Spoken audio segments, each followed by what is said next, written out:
Motorola Moto G14 എന്ന പുതിയൊരു smart phone ഇപ്പം ഇന്ത്യൻ മാർക്കറ്റിൽ ലോഞ്ച് ചെയ്തിട്ടുണ്ട്. ഈ ഒരു സ്മാർട്ട് ഫോൺ 10,000 രൂപ പ്രൈസ് റേഞ്ചിലാണ് വരുന്നത്. ഈ ഒരു വീഡിയോയിൽ നമ്മൾ നോക്കാൻ പോകുന്നത് Moto G14 എന്ന ഫോണിന്റെ ഒരു സ്പെസിഫിക്കേഷൻ അനാലിസിസ് ആണ്. നമ്മൾ ആദ്യം എടുത്തു പറയേണ്ട ഫീച്ചേഴ്സിനെ പറ്റി പറയുകയാണെന്നുണ്ടെങ്കിൽ ഒന്നാമത്തെ ഒരു കാര്യം, ഇതിൽ സ്റ്റീരിയോ സ്പീക്കേഴ്സും കാര്യങ്ങളൊക്കെ വരുന്നുണ്ട്. അതുപോലെ തന്നെ ഡോൾബി അറ്റ്മോസിന്റെ സൗണ്ടും സപ്പോർട്ട് ചെയ്യുന്നുണ്ട്. സാധാരണ 10,000 രൂപ പ്രൈസ് റേഞ്ചിൽ നമുക്ക് സിംഗിൾ സ്പീക്കറും കാര്യങ്ങളൊക്കെയാണ് കിട്ടാറ്. എന്നാൽ ഈ ഫോണിൽ സ്റ്റീരിയോ സ്പീക്കേഴ്സ് വരുന്നുണ്ട്. അപ്പം അത് നമുക്ക് എടുത്തു പറയേണ്ട ഫീച്ചേഴ്സിൽ ഉൾപ്പെടുത്താവുന്നതാണ്. പിന്നെ പറയേണ്ട ഒരു കാര്യം, ഈ ഫോണിൽ ഈ ഒരു പ്രൈസ് റേഞ്ചിൽ തന്നെ 128 GB ഇന്റേണൽ കൊടുത്തിട്ടുണ്ട്. ഈ ഒരു പ്രൈസ് റേഞ്ചിൽ പല ഫോണുകളിലും 64 GB ഇന്റേണലൊക്കെയാണ് വരാറ്. അപ്പോൾ 128 GB ഇന്റേണൽ എന്നുള്ളത് എടുത്തു പറയേണ്ട ഫീച്ചേഴ്സിൽ തന്നെ നമുക്ക് ഉൾപ്പെടുത്താവുന്നതാണ്. പിന്നെ ഈ ഫോണിൽ IP52 റേറ്റിംഗ് സപ്പോർട്ട് ചെയ്യുന്നുണ്ട്. ഈ ഒരു പ്രൈസ് റേഞ്ചിൽ സാധാരണ ഒഫീഷ്യലായിട്ടുള്ള IP റേറ്റിംഗ് ഒന്നും വരാറില്ല. അതുകൊണ്ട് തന്നെ അതും നമുക്ക് എടുത്തു പറയേണ്ട ഫീച്ചേഴ്സിൽ ഉൾപ്പെടുത്താവുന്നതാണ്. പിന്നെ വേണമെന്നുണ്ടെങ്കിൽ 20 വാട്ടിന്റെ ഫാസ്റ്റ് ചാർജ് സപ്പോർട്ട് ചെയ്യുന്നതും എടുത്തു പറയേണ്ട ഫീച്ചേഴ്സിൽ ഉൾപ്പെടുത്താവുന്നതാണ്. അപ്പം അതൊക്കെയാണ് എടുത്തു പറയേണ്ട ഫീച്ചേഴ്സിൽ പറയാനുള്ള കാര്യങ്ങൾ. ഇനി ഈ ഒരു പ്രൈസ് റേഞ്ചിൽ വലിയ തരക്കേടില്ല എന്ന് തോന്നിയിട്ടുള്ള ഫീച്ചേഴ്സിനെ പറ്റി പറയുകയാണെന്നുണ്ടെങ്കിൽ 5000 mAh ബാറ്ററി ഇതിൽ കൊടുത്തിട്ടുണ്ട്. Type-C ചാർജിംഗ് പോർട്ടും ഇതിൽ വരുന്നുണ്ട്. ബാറ്ററി സെറ്റപ്പ് നമ്മൾ മൊത്തത്തിൽ നോക്കുകയാണെന്നുണ്ടെങ്കിൽ അത്യാവശ്യം നല്ലൊരു ബാറ്ററി സെറ്റപ്പ് ഈ ഒരു പ്രൈസ് റേഞ്ചിനനുസരിച്ചിട്ട് ഈ ഫോണിൽ കൊടുത്തിട്ടുണ്ട് എന്നൊക്കെ പറയാവുന്നതാണ്. ഇനി പ്രോസസ്സറിന്റെ കാര്യം പറയുകയാണെന്നുണ്ടെങ്കിൽ unisoc T616 എന്ന പ്രോസസ്സർ ഇതിൽ കൊടുത്തിട്ടുണ്ട്. ഇപ്പം 10,000 രൂപ പ്രൈസ് റേഞ്ചിൽ ഇത് ബെസ്റ്റ് ആയിട്ടുള്ള പ്രോസസ്സറാണ് എന്നൊന്നും പറയാൻ പറ്റില്ല. ഈ ഒരു പ്രൈസ് റേഞ്ചിൽ തരക്കേടില്ലാത്തൊരു പ്രോസസ്സർ അത്രേ ഉള്ളൂ. 5G സപ്പോർട്ടൊന്നുമില്ല, മാക്സിമം 4G സപ്പോർട്ടാണ് ഇതിൽ വരുന്നത്. ഈ ഫോണിൽ 4 GB റാം എടുത്തിട്ടുണ്ട്. 128 GB ഇന്റേണൽ വരുന്നുണ്ട്. അത് നല്ലൊരു കാര്യം തന്നെയാണ്. ഈ ഒരു പ്രൈസ് റേഞ്ചിൽ തന്നെ 128 GB ഇന്റേണൽ കൊടുത്തിട്ടുണ്ട്. LPDDR4Xന്റെ റാം ഇതിൽ വരുന്നുണ്ട്. UFS 2.2 സ്റ്റോറേജ് ടൈപ്പ് കൊടുത്തിട്ടുണ്ട്. മെമ്മറി എക്സ്പാൻഡ് ചെയ്യുകയാണെന്നുണ്ടെങ്കിൽ ഡെഡിക്കേറ്റഡ് മെമ്മറി കാർഡ് സ്ലോട്ട് ഈ ഫോണിൽ വരുന്നുണ്ട്. അതായത് 2 സിം യൂസ് ചെയ്യുമ്പോൾ തന്നെ ഒരു മെമ്മറി കാർഡ് നമുക്ക് സെപ്പറേറ്റ് ആയിട്ട് യൂസ് ചെയ്യാം. 3.5mm മോഡി ജാക്ക് ഈ ഫോണിൽ കൊടുത്തിട്ടുണ്ട്. പിന്നെ Android 13 ബേസ് ആയിട്ടുള്ള MyOS സോഫ്റ്റ്വെയർ ആണ് ഈ ഫോണിൽ വരുന്നത്. ക്ലീൻ ആയിട്ടുള്ള ഒരു സോഫ്റ്റ്വെയർ എക്സ്പീരിയൻസും കാര്യങ്ങളൊക്കെ ലഭിക്കുന്നതായിരിക്കും. സോഫ്റ്റ്വെയറിൽ പരസ്യങ്ങൾ വരുന്ന പ്രശ്നമൊന്നും ഉണ്ടാവില്ല. പിന്നെ ഇതിൽ ഒരു കൊല്ലത്തെ OS അപ്ഡേറ്റും കാര്യങ്ങളൊക്കെ ലഭിക്കുന്നതായിരിക്കും. അതായത് Android 14 അപ്ഡേറ്റ് ഇതിൽ ലഭിക്കും.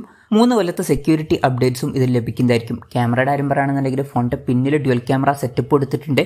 50 മെഗാപിക്സലിന്റെ f1.8 അപ്പേഴ്സിൽ വരുന്ന മെയിൻ ക്യാമറ സെൻസർ ഈ ഫോണിൽ കൊടുത്തിട്ടുണ്ട്.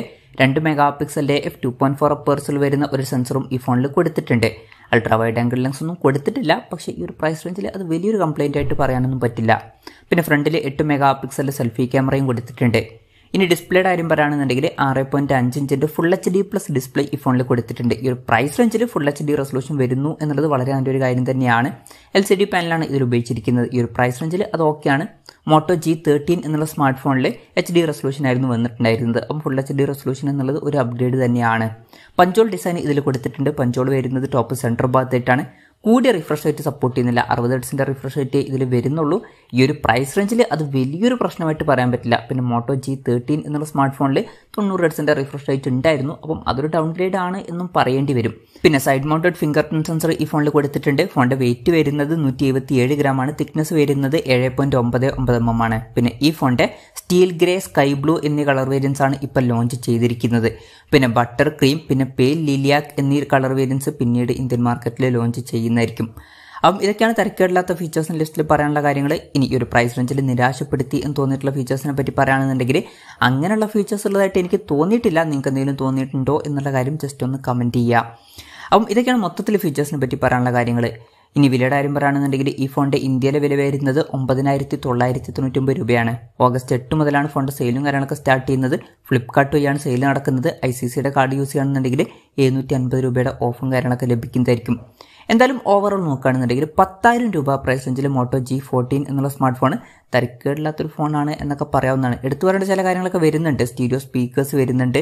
അതുപോലെ തന്നെ ഫാസ്റ്റ് ചാർജിംഗ് സപ്പോർട്ടും ഫുൾ HD റെസൊല്യൂഷനൊക്കെ വരുന്നുണ്ട്. അപ്പം ഇതുപോലുള്ള ഫീച്ചേഴ്സൊക്കെയാണ് നിങ്ങൾക്ക് വേണ്ടത് എന്നുണ്ടെങ്കിൽ, അതായത് സ്റ്റീരിയോ സ്പീക്കേഴ്സും ഫുൾ HD റെസൊല്യൂഷനൊക്കെയാണ് വേണ്ടത് എന്നുണ്ടെങ്കിൽ ഈ ഒരു ഫോൺ തീർച്ചയായിട്ടും കൺസിഡർ ചെയ്യാവുന്നതാണ്. അതായത് മൾട്ടിമീഡിയ എക്സ്പീരിയൻസ് ആണ് നിങ്ങൾ ഈ ഒരു പ്രൈസ് റേഞ്ചിൽ മെയിനായിട്ട് നോക്കുന്നത് എന്നുണ്ടെങ്കിൽ ഈ ഫോൺ നോക്കാം. അതുപോലെ തന്നെ ഈ ഒരു പ്രൈസ് റേഞ്ചിൽ തന്നെ 128 GB ഇന്റേണൽ വേണം എന്നുണ്ടെങ്കിലും ഈ ഫോൺ നോക്കാവുന്നതാണ്. എന്തായാലും ഈ ഒരു ഫോണിനെ പറ്റിയിട്ടുള്ള നിങ്ങളുടെ അഭിപ്രായം കൂടി ജസ്റ്റ് ഒന്ന് കമൻറ്റ് ചെയ്യുക.